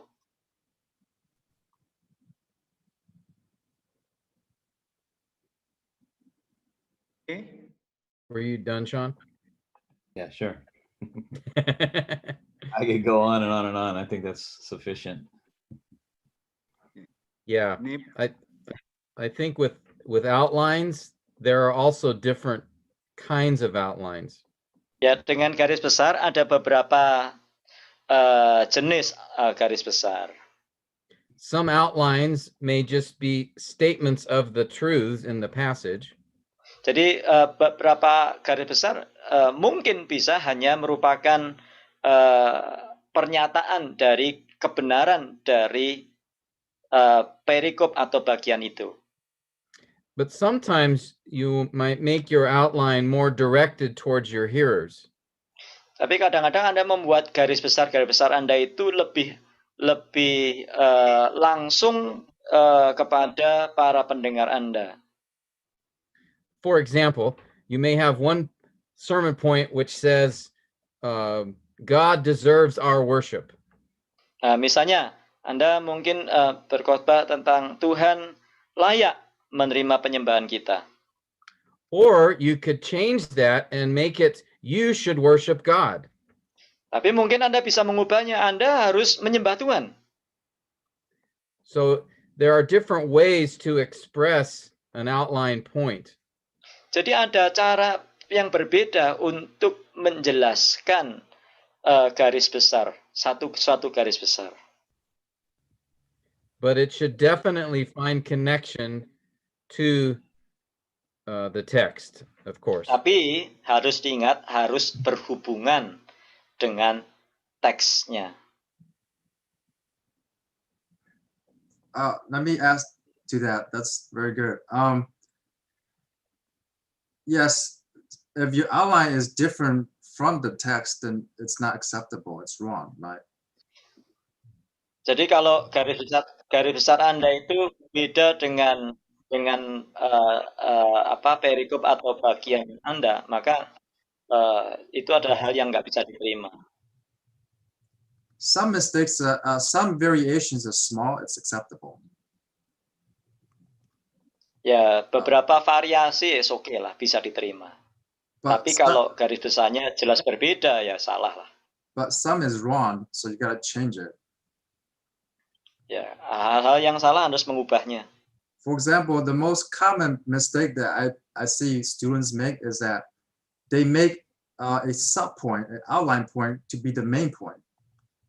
Ya, biasanya kesalahan-kesalahan yang dilakukan para pelajar adalah mereka membuat sub-point itu menjadi poin utama. Nah, itu yang salah tuh di situ. And another common mistake is that people think that passage, Colossians 1, 9 to 14, is about prayer. Nah, kadang-kadang juga kesalahan yang sering saya lihat adalah Kolose 1 ayat 9 sampai 14 itu orang berpikir itu bicara tentang doa. Yes, it does teach us to pray, for sure. Ya betul, itu mengajarkan kita tentang doa, memang. But that's not the main point. The main point is the content, the purpose of his Tapi prayer. tema utamanya, poin utamanya bukan itu. Poin utamanya adalah yang saya sudah jelaskan tadi. You know, just picture yourself to be one of the members of the Colossian church. Jadi bayangkan Anda itu menjadi anggota gereja Kolose. And Paul says to you, hey, brother Jonas, Dan Paulus bilang kepada Anda, Jonas, I'm praying that you will grow, you will live a life that pleases God and is worthy to him. Jonas, aku berdoa supaya kamu itu hidup sedemikian rupa sehingga kamu itu hidupnya layak dan berkenan kepada Tuhan. Right? Your action will not, your immediate action should be, oh yes, I need to work out my life to be, to live a life that's worthy and pleasing to him. Jadi respon dari jemaat itu tentunya, oke, kalau gitu saya harus hidup layak dan berkenan di hadapan Tuhan. Your action, your reaction should not be, oh, thanks for praying for me, thanks for teaching me how to pray. Ya, responnya jemaat tentu bukan, oh terima kasih sudah berdoa buat saya supaya saya bertumbuh, bukan gitu. Yes, prayer is part of it. It says to be strengthened by his power, so you need to pray in order to please God. But the main content, the main purpose is in verse 10. Ya, jadi isi atau inti utamanya ada di dalam ayat yang ke-10, bukan tentang doa. Yeah, that's. I think that's enough. I could say more, but Yeah. Ya, saya pikir udah cukup ya. Ya. Baik, kita lanjut ke pertanyaan selanjutnya dari Pak Arman.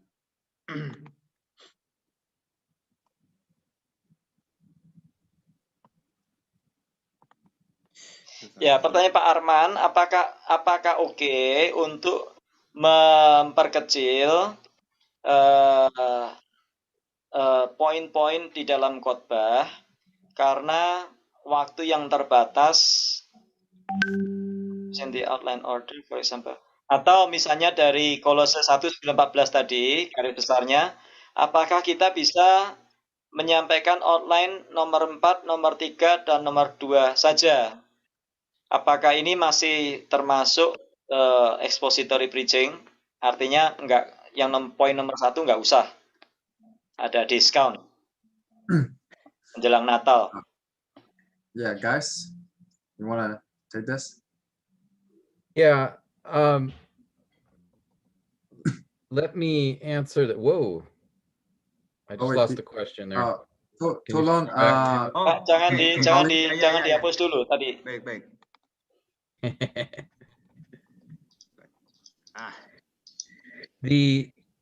The second part, I'll answer first. Bagian On kedua the saya akan jawab outline dulu order. tentang urutan dari garis besar. Generally speaking, it is better to follow the order given in the text. Ya, biasanya lebih baik mengikuti urutan dari sesuai dengan teksnya.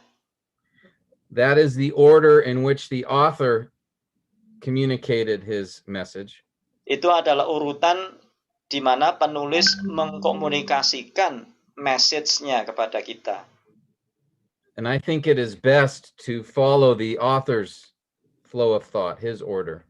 Dan lebih baik dan yang terbaik adalah mengikuti alur dari apa yang disampaikan oleh si penulis. And depending on the text, you can reduce the number of sermon points. Dan tergantung kepada teksnya, Anda bisa memperkecil atau mengurangi nomor-nomor dari poin-poin khotbah Anda.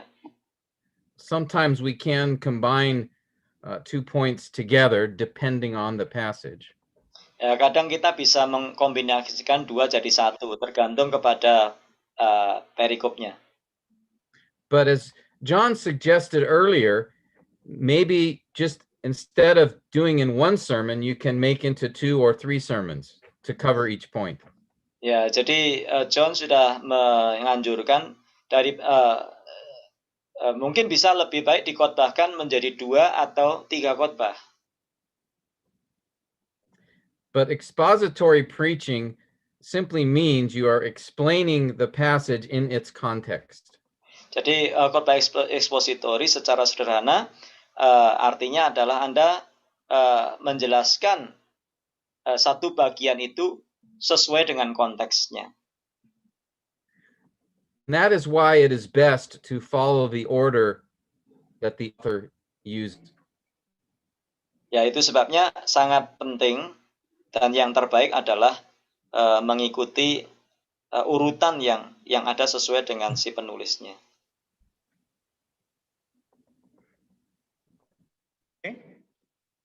Ya. Selanjutnya. Okay, the next question will be from Rehabiam. Preachers often deliver point number 2, number 3, and etc. from the main point. However, did not explain the connection or the relationship between the context or structure of those, and therefore the sermon it seems like out of context. Is there any solution from Dr. John? First of all, I'm not a doctor. Ya, Pak John bukan dokter, belum dokter. So the question is, the sub points are out of context. Is that what? No. Sometimes preachers often to deliver point number 2, number 3, and etc. However, they did not explain the connection or the relationship between those 2 or those 3, and therefore their sermon seems out of context. Okay, yeah. So transition is very important. Ya, transisi sangat penting ya. So when you move from one point to the next point, you need to close the first point by saying, okay, we have finished looking at point number 1. Now let's look at point number 2 and how it relates to the main point. Ya, jadi pada waktu Anda itu mau transisi itu sangat penting. Tadi saya ulang lagi. Jadi pada Anda mau mengkhotbahkan, Anda sudah selesai dengan poin nomor 1. Anda harus berkata, oke, ini poin 1, demikianlah poin 1, dan kita akan melangkah kepada poin yang kedua, dan apa hubungannya dengan poin yang pertama tadi. Yeah, so illustration is you close one door before you open another door. Jadi menutup pintu yang satu sebelum kita membuka pintu yang lain. And if point number 2 has some relationship with point number 1, then you can also talk about the connection. Ya, jadi saudara bisa bicara tentang pada waktu setelah Anda menutup pintu yang pertama dan membuka pintu yang kedua, terus hubungannya apa? Anda bisa menjelaskan di situ. Do you guys want to add anything? I like to use these terms. Ya, saya suka dengan istilah seperti ini. So we are looking at an epistle, for example, here. Ya, kita melihat di surat-surat khususnya contohnya di sini. In an epistle, we look at each paragraph, and each paragraph has one idea. Jadi kita melihat kepada setiap paragraf, dan setiap paragraf memiliki satu ide. And the author develops that idea through the rest of the words in the paragraph. Jadi penulis itu mengembangkan gagasan itu secara menyeluruh di dalam paragraf yang dia jelaskan di situ. So I prefer to say there's the one point and then there's the supporting ideas. Ya, jadi Pak Dr. Ransom berkata ada satu poin, kemudian ada satu gagasan, kemudian ada gagasan-gagasan yang mendukung gagasan utama tadi itu. Then you can share how each supporting idea connects to the main idea or the main point. Ya, jadi Anda bisa menjelaskan bagaimana gagasan-gagasan pendukung tadi berhubungan dengan gagasan utama. That's it for me. Ya, itu saja dari saya. Is that it? Yes. Okay, next question. Ini dari Pak Edi, kelihatannya sudah dijawab tadi ya. Okay, Pak Edi, the question has been answered. Tiari has been answered. Tiari, Pak Agus.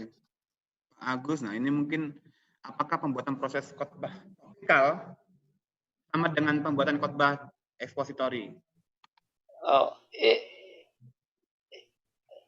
Is the process of topical preaching the same as expository preaching? The process of making of writing topical preaching the same as expository preaching?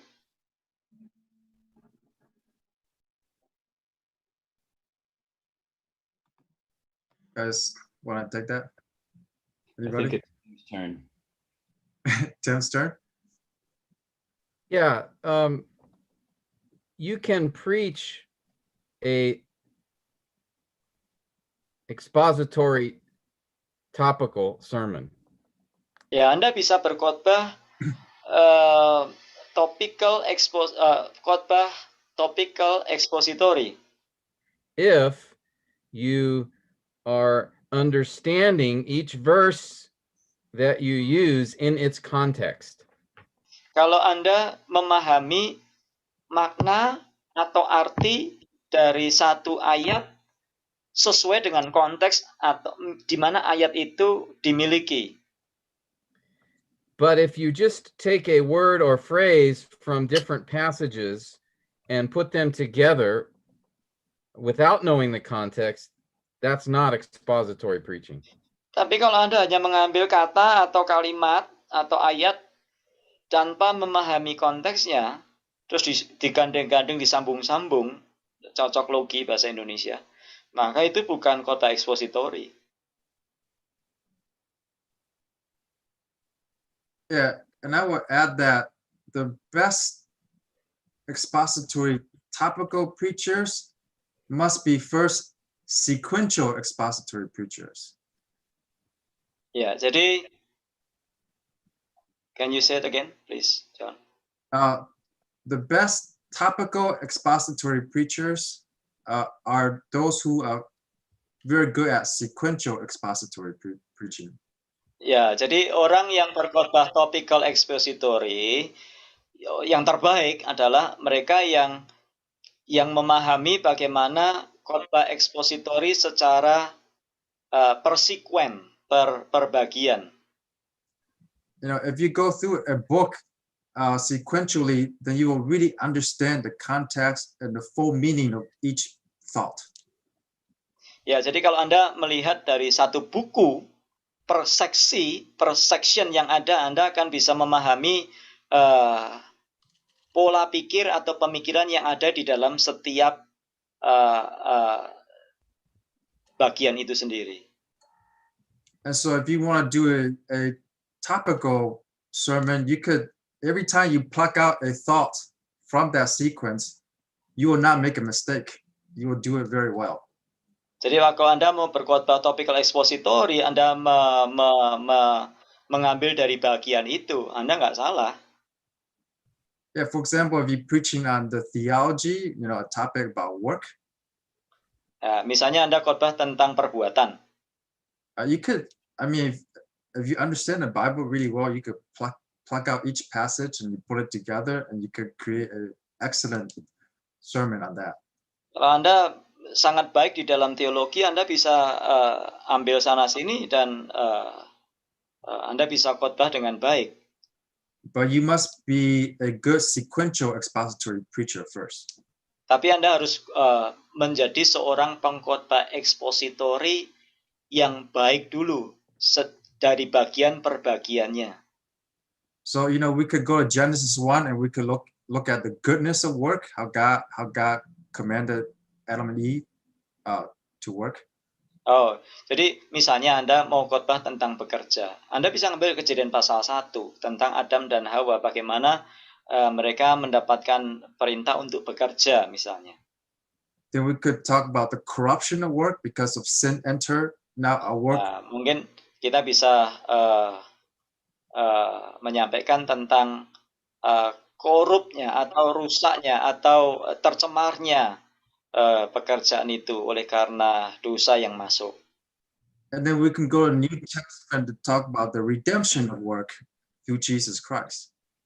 Nah, kemudian kita bisa masuk ke perjanjian baru tentang bagaimana Tuhan menebus. The passages about slaves and masters, that's talking about employment. It's not talking about work. Ya, bagian-bagian tentang budak dan tuan itu kan bagian-bagian yang bicara tentang pekerjaan. That was the employment system. Ya. So when you look at how, and so even in Jesus Christ, he redeems work even though it's frustrated by sin. Ya, walaupun sudah tercemar oleh dosa, tetapi Kristus sudah menebus pekerjaan kita sendiri. When you're sequential preacher, you understand the Bible, then it's very easy for you to plug these different thoughts and put it together and accurately interpret the context. Ya, jadi kalau Anda itu pengkhotbah ekspositori yang handal, bagian demi bagian, maka Anda bisa cabut dari sana sini dan Anda bisa menyusun satu khotbah yang tetap baik karena Anda sudah paham sebagai ekspositor, sebagai pengkhotbah ekspositori itu sendiri. Okay, that's it. I think. Ya, good. hanya itu ya. Can I add really quick? Yeah. Ya, yes. Okay, sometimes I would, it's wise to do topical preaching. Ya, kadang-kadang kita perlu bertanya mengapa berkhotbah topical. But it's much harder because it takes a lot more work. Tetapi sangat-sangat lebih berat karena membutuhkan banyak sekali yang harus dikerjakan dari topical preaching ini, khotbah topik ini, topical tadi. Because instead of checking and establishing the context of one passage, you have to do it for every passage you refer to. Ya, jadi Anda harus bukan sekadar mengecek atau melihat konteks dari satu bagian saja, tapi harus melihat konteks dari setiap bagian yang Anda akan ambil untuk khotbah topical tadi. And personally, I feel much more comfortable following the Holy Spirit's laying out of the message. Jadi secara pribadi saya lebih percaya dan lebih nyaman berkhotbah mengikuti alur yang Roh Kudus sudah nyatakan melalui satu perikop. I feel more comfortable when I follow the sequence that the Holy Spirit delivered the message in. Saya lebih nyaman mengikuti alur yang dimana Roh Kudus memimpin saya kepada bagian demi bagian. Than me being the one choosing where the message goes. Dan lebih baik daripada kalau saya sendiri yang memilih ayat dan saya yang menentukan kemana saya harus pergi atau ayat-ayat itu dikemanakan. That's it. That's excellent. Itu dari Dr. Henry. Let me ask something too. what I like about John MacArthur is that a lot of times he preaches on a topic from a sequential text. Ya, jadi Pak John MacArthur sendiri kadang-kadang dia mengkhotbahkan satu topik dari satu sekuen, dari satu teks itu sendiri. So we need to have the mindset that a lot of topics that you are looking for, it's in a passage already. Ya, jadi topik-topik yang Anda miliki itu lebih baik ada di dalam satu teks. For example, if you want to learn how to have your prayers answered, you go to Nah, Luke misalnya, 11. bagaimana Anda belajar supaya doa-doa Anda itu terjawab? Luke 11, Jesus teaches how to have our prayers answered. Lukas pasal 11, Yesus mengajar bagaimana supaya doa kita terjawab. Yeah, well, if I have time, I will go into it, but Ya, saya punya waktu, saya jelaskan. Shall we go for another day?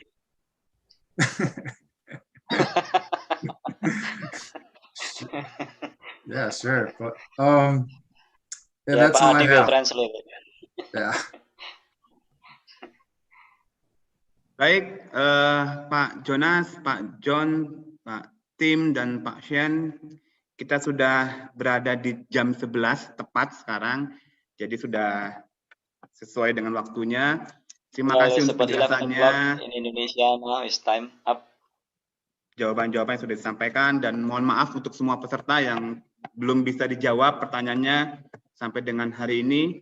Dan sekali lagi saya ingin menyampaikan pada semua peserta Zoom, bagi semua peserta yang ingin mendapatkan materinya dalam bentuk PDF, materi webinar sampai 3 hari ini, silakan menghubungi Pak Riston, menghubungi saya maupun menghubungi Mas Eko dengan membayar kontribusi Rp100.000 yang seluruh uangnya akan digunakan untuk mendukung pendidikan mahasiswa yang terdampak COVID.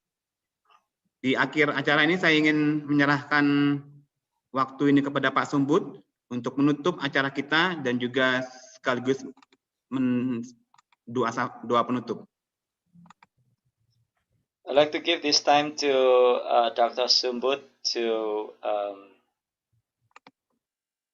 say something to conclude this seminar. Pak Jonas, tolong terjemahkan ya. Ya, Pak Sumbut. Teman-teman semua, kita percaya bahwa Alkitab adalah firman Allah tanpa salah. Brothers and sisters, so we do believe that the Bible, we believe the inerrancy of the Bible. Kita percaya pentingnya, sebagian kita ya, percaya pentingnya khutbah ekspositori. And we do believe the how important is the expository preaching. Dan sebagian kita memang sering salah paham dengan khutbah ekspositori. And some of us misunderstood with the expository preaching. Dan sebagian kita tahu tetapi memang merasa sulit mempersiapkan khutbah ekspositori ini. Some of us knew but feel that it's kind of like so difficult to prepare the expository preaching. Sehingga kadang terjebak ke jenis khutbah yang lain. And sometimes we are trapped to preach another way. 3 hari ini kita telah ditolong untuk mempelajari tentang khutbah ekspositori ini. So we have been helped to learn how to preach expository sermon. Pasti kita semua mendapat pencerahan dari webinar ini.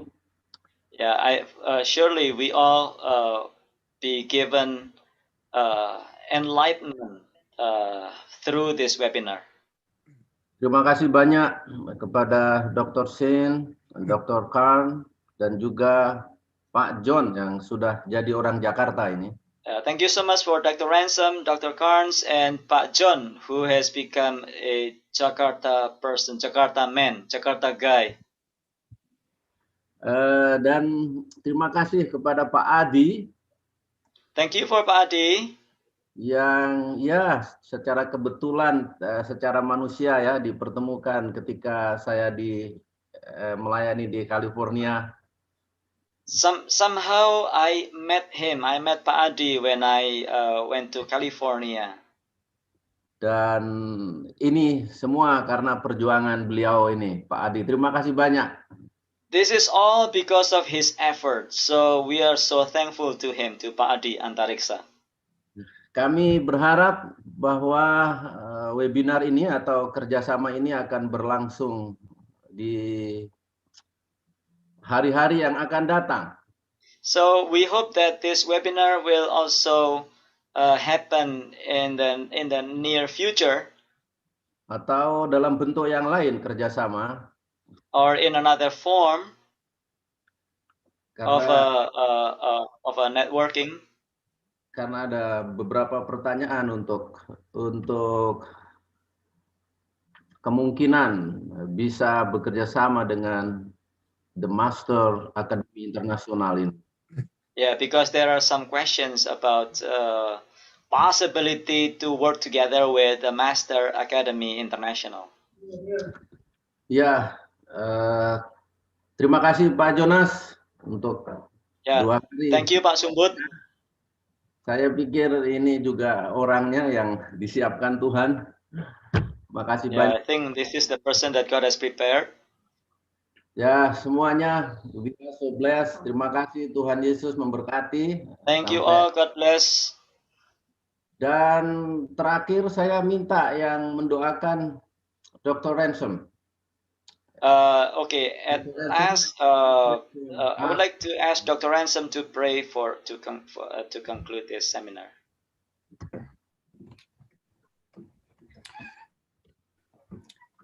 I thank you, Lord, that the whole earth is yours. I thank you that we have brothers all over this world and that you use us to encourage each other. I pray for my brothers and sisters in Indonesia and throughout Asia, America, wherever your saints are, that you would continue to equip us, build us up, keep us safe, and use us for your great glory. I pray this would be our greatest joy, that nothing else would satisfy, that we would pursue nothing else but you. We would fix our eyes on you and serve you and bring you the glory that you deserve in the whole earth.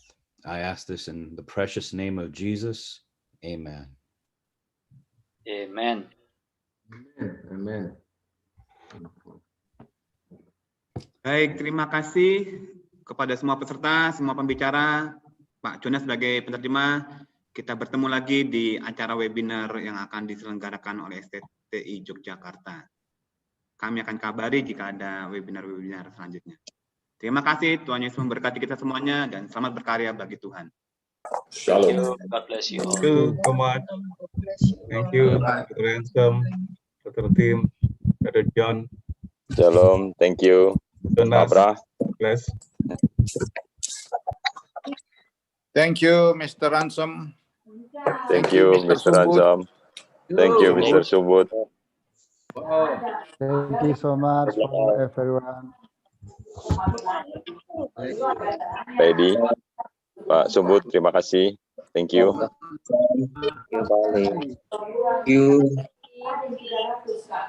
Thank you. Thank you for Dr.